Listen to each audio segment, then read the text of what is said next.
Hey folks, Matthew here once again.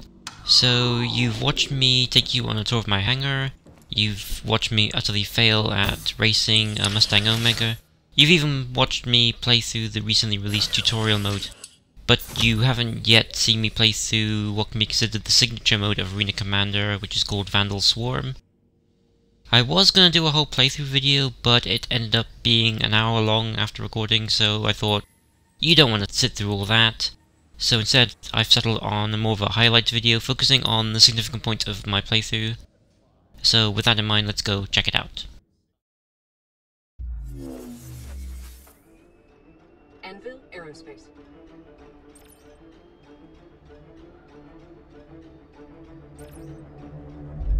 Vanduul Swarm initiated. We'll start, strangely enough, at the very beginning with me testing out my weapons, apparently. And very quickly, Wave 1 spawns in. Scanning. Bogey. And we see Warlord and Vixen going past us, moving to intercept. Now in the top right corner of my HUD, you can see a scan of my current enemy, which in this case is a Vanduul scavenger piloting a Scythe. Bogey. Got to watch out for the Spire there. Forward proximity alert. It's sort of the signature ship of the Vanduul with its asymmetric blade design. The Vanduul are supposedly obsessed with blades and blade-like imagery.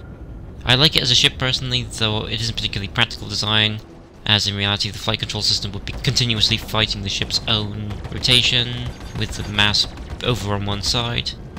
Moving closer to the target, I try and align my reticule to the lead target indicators, which tell me where to shoot so that I'm likely to hit the target, though it's far from a guaranteed thing, especially with my aiming ability and the maneuvering of the Scythe.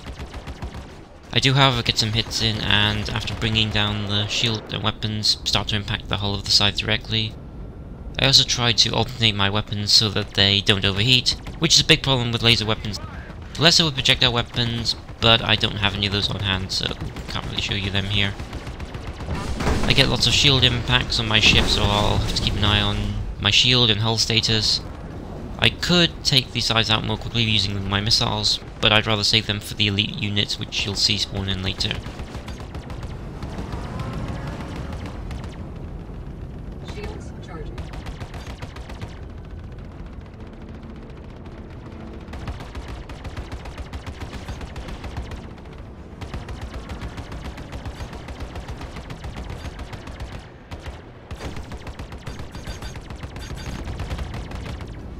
And a few lucky shots from me take out the Scythe engines, followed swiftly by my first kill of the match. Jumping ahead a little bit, we move on to the last kill of the first wave. Once they're all taken care of, I find that I am, by chance, near one of my NPC allies, designated Warlord. So I think this will be a good chance to take a close-up look at the Hornet from the outside. Unfortunately, I get a bit too close when Wave 2 spawns in, and yeah, ow. No serious damage, fortunately, except for some fizzing from something. I checked the external view, but nothing is evident, so onwards with the battle. Scanning. We jump forward to the beginning of Wave 3. Now, every third wave is slightly different in that, Scanning. in addition to the normal size, a Vanduul joins the battle in a symmetrical version of the Scythe, which is called a Glaive, which you'll observe in the top right of the HUD. The first such ace elite unit is referred to as Little King, so called because UE parts describe taking them on as akin to taking on a Vanduul King ship, which is a carrier type ship. Let's see how tough they actually are. Hostile destroyed.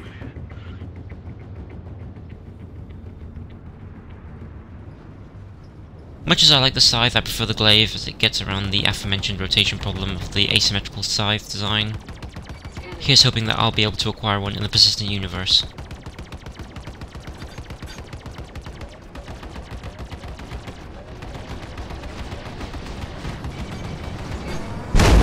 As you just saw there, one of the big differences between the Scythes and the Glaives is that the Glaives can use missiles in addition to their normal laser weapons.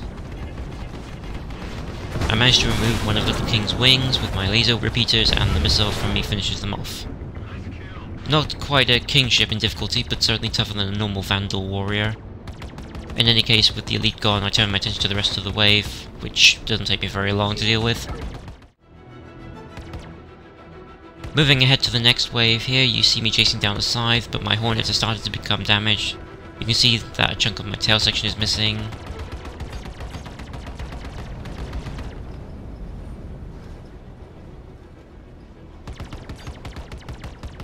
The Scythe turns to me to try and hit me, but misses, fortunately. I managed to get a few shots in myself, and by luck, managed to take out the Scythe engines. You can see it start to spin out of control. A final few shots from me, and done. A bit later on, in the next wave, I find myself being chased down by a Scythe myself. My control is somewhat diminished by the damage to my ship, and while fighting for control, the Scythe shoots and manages to take out my engines for a change. If we look at the external view, we can see just how damaged the ship has become. Assessing the situation, I decide to cut my losses and just eject, allowing me to respawn and rejoin the game with a brand new ship. Stand by for reintegration. Anvil Aerospace. Scanning.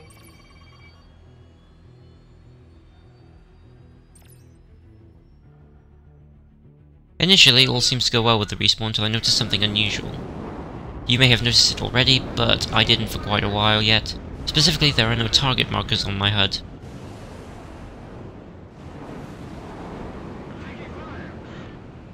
Scanning.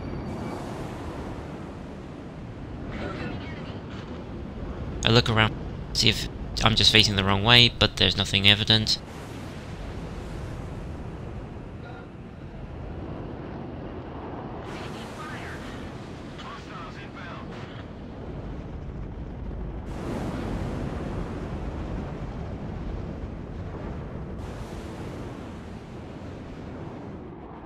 Cycling targets does not help, firing weapons doesn't help, not that I expected it would. I appear to be able to zoom in on targets, so it's as if the system itself is working, just lacking the visual indicators. Trying to hit anything smaller than a planet in this state would be next to impossible, so not sure what else to do. I cycled my point of view, and to my surprise, it actually worked, and I was able to resume the game without issue. Contact. Elite unit. Now we jump ahead to Wave 6, and the second of the elite units, UE designation the Priest. Scanning. So called because they favour close quarters combat. Close enough, supposedly, that they can hear a pilot's last confession, hence the name. Bogey. Targeting Priest, I move to intercept. At 10 kilometers away, he must be near the other side of the map. Fortunately, you don't have to hang around for the entire flight.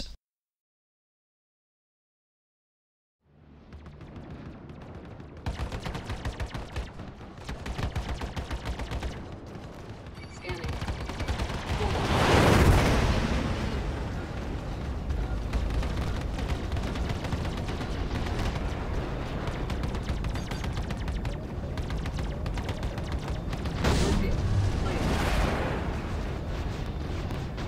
His AI does appear to favour close quarters combat, which fortunately for me makes him a bigger target, but I can hit the broadside of a barn usually.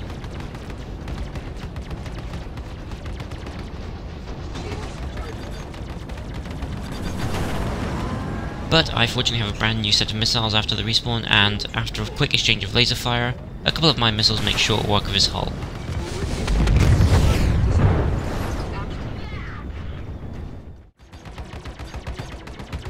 At the end of this wave, we see a nice example of the Kythera AI in action. While chasing down the Vanduul Hunter in their Scythe, I get a bit bored and decide to fire one of my remaining missiles at them.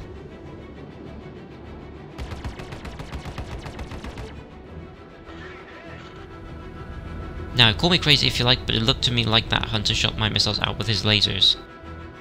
My distance from them probably helped them get aligned into a reasonable firing position, but if that is what happened, I hope to see a lot more of that sort of thing in the finished game. Nice to see enemies playing with trying to beat me in interesting ways as well. This one does prove particularly tricky to take down, requiring much more of a subtle movement aim than usual, but eventually I'm able to take him down. Target destroyed. Over the course of the next wave, as you can see in the top left of my HUD, my ship has received its own fair amount of damage and is now manoeuvring quite a lot slower than it was, making it more difficult than usual to hit the scavenger's Scythe.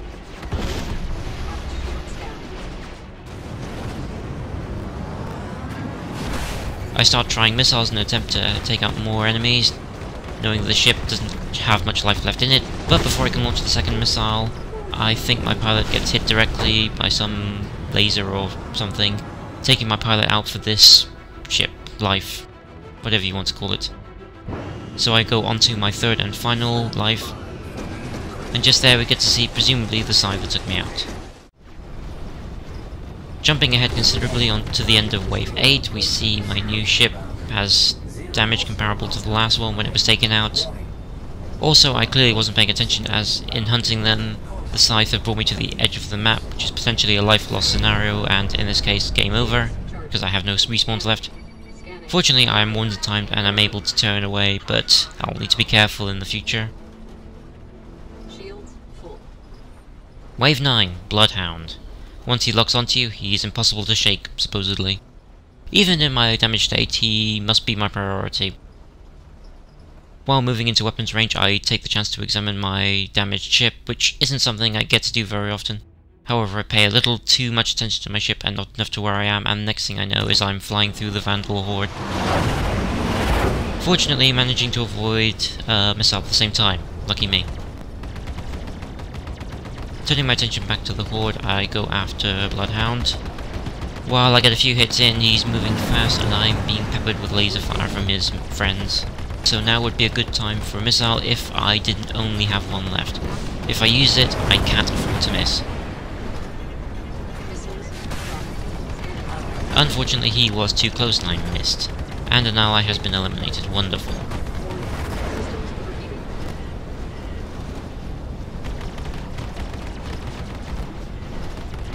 And what weapons I have left are starting to overheat. Not that it mattered, because that last shot took me out. Shame I didn't get to beat Bloodhound, but something to do for next time.